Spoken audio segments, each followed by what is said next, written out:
Well, I'm on the phone with Ellsworth head football coach Duane Crawford. And, Coach, as we're taping this, it's Thursday.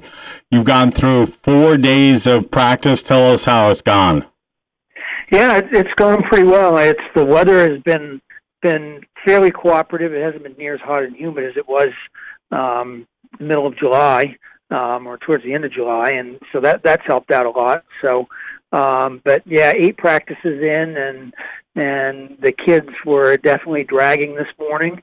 Mornings are our conditioning practices, and it's we've worked them fairly hard. We've got about 25 on the roster. Down a few. We've lost a few over the past couple of days, unfortunately, but that's typical for football. You start out with 2 days, and inevitably you get 2 or 3, or sometimes more that find out quickly that it's a lot of hard work. So it sounds good in theory. I mean, no question about it. But in practicality, it is. 2 days are tough. They're really tough. It's a grueling schedule, and I was talking to one of the new freshmen who actually has never played before the other night. I took him home and I said, Jesus, this is a lot different than just sitting down in front of your TV and watching football on Sunday, isn't it? There's a lot of work that goes into all those plays that look like so much fun on the TV. And he goes, yeah, I had no idea it was going to be this difficult. So, I mean, it's a lot of work, and football's the one sport where, I mean, you spend all week practicing for one game. It's not like any other sport where you get 2 or 3 games a week. You got a week of hard work to get in one game, and so we're trying to get ready for the scrimmage against Bucksport on Saturday, and Camden Hills and Washington Academy, and the three other teams are going to be there, and trying to get the playbook in, and there's a lot to it when you're trying to get your conditioning in the morning, and then trying to do X's and O's and working both defense and offense, and get 24 or 5 kids all on the same page, and out of that 25, maybe 6 or 7 or 8 who've never played before, and so trying to have them figure things out, and there's a lot to it. It's long, grueling days. I leave the house at 6 and get home at 8:30, 9 o'clock every night, so it's a long couple of weeks before we get started. And no nap in the middle. No nap in the middle, but I'm going to take Monday off. Oh, there you go. Try to catch up. So we don't have a Monday morning practice, so that'll be a good one to try to catch up. So tell us a little bit about the team and how it's coming together. I know that you've got some injuries. You mentioned that you've got the scrimmage, or it is a scrimmage this Saturday. How have things gone? Good. I mean, we've had to change things up a little bit. I actually was doing an article for Portland Press Herald, and you're going through and listing the players, and of course, I think I mentioned to you, Connor's out with mono.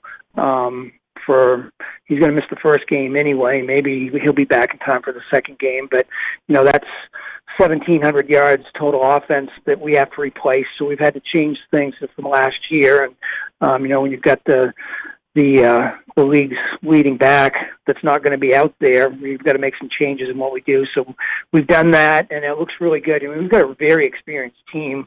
The core group, we've got 12 or 13 guys that have been playing together for a long time, and at least 10 of them since 3rd grade. So good offensive line, good skill guys. Javon Williams, obviously one of the fastest kids in the league, and a very good player, and Chuck Hughes in the backfield, and he's been playing fullback.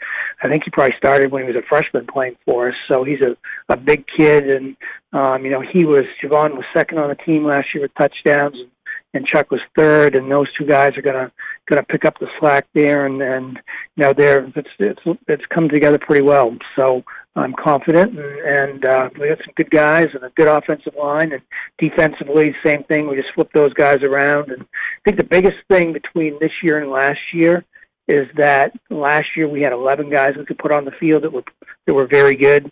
This year we've got 16, 17, maybe 18 guys we can rotate in and out. So big difference, because we got guys that picked up a lot of valuable playing experience last year. And that depth is just absolutely crucial.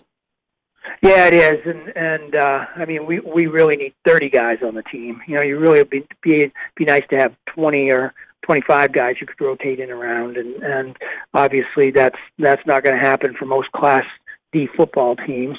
Southern Maine, I think the teams are a lot bigger than they are up here, but that's what we've got. So, and that makes the conditioning part of the first 2 weeks of practicing so important, because it's a long game. We did Mount View last year. I think was our first game.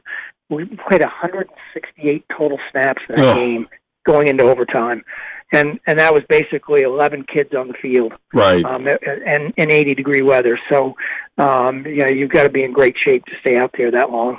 Well, and you were hinting at that and telling the boys the first day of practice that we were there, as they were doing burpees and running and stretching, that think about Dexter. You got Dexter on Friday, August 31st.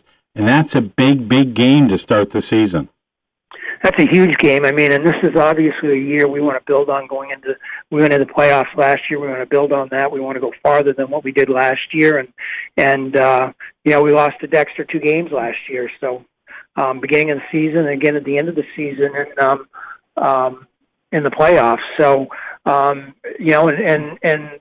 especially the playoff game, we were up in that game, and it was one of those things. Once again, we didn't have the depth, and we wore down towards the end, and I think the final score is 28-14, something like that, but we were actually up first half of that game. So it's imperative that we get them in shape and get them out there, and it would be nice to have extra players, 30 guys on the squad, but we've got what we've got. So, well, hopefully you'll get a couple more maybe as the season starts and school starts. What time are the controlled scrimmage on Saturday?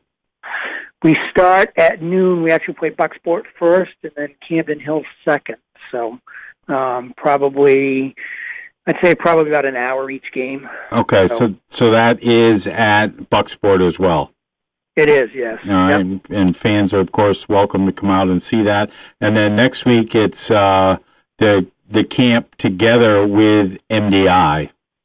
Yeah, so we'll have Tuesday, Wednesday. We're Tuesday at our place with MDI and Wednesday down at theirs. So that'll be nice, and that'll actually help both of us. And I haven't had a chance to talk with Mark yet about his numbers, but it'll give us a chance to actually be able to do more where we have limited numbers. So we'll be able to get out there and get a lot more stuff done with the combined practices. So I'm looking forward to that. And then the exhibition game on Friday the 24th, which will be broadcast right here on WDEA Internet Radio. Yeah. All right. We'll look forward to talk to you. You and I'll talk on Monday, and then we'll see how the controlled scrimmages went, and then I'll be down there for some photos of Tuesday and Wednesday, and then, of course, we'll have the game on Friday. Thanks, Coach. Great. Sounds good. Thanks, Chris.